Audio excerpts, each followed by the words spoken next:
Dalawang raka'a na sunnah. Mas mainam ito kaysa sa mundong ito at ang kanyang laman. Ganyan kadakila ang dalawang raka'a na sunnah sa Salatul Fajr.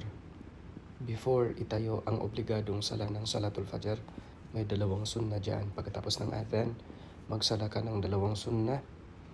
Yan po ang makamit nating kabutihan.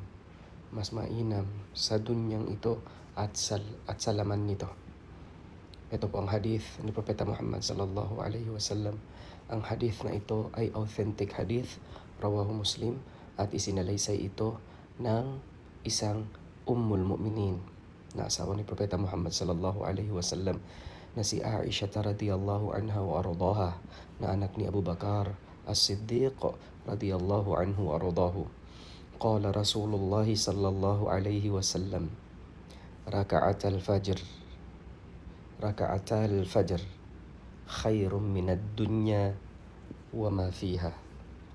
Sabi ika ni Propeta Muhammad sallallahu alaihi wasallam, ang dalawang raka'ah sa Salatul Fajr na sunnah ay mas mainam ito kesa sa mundong ito at ang kanyang laman.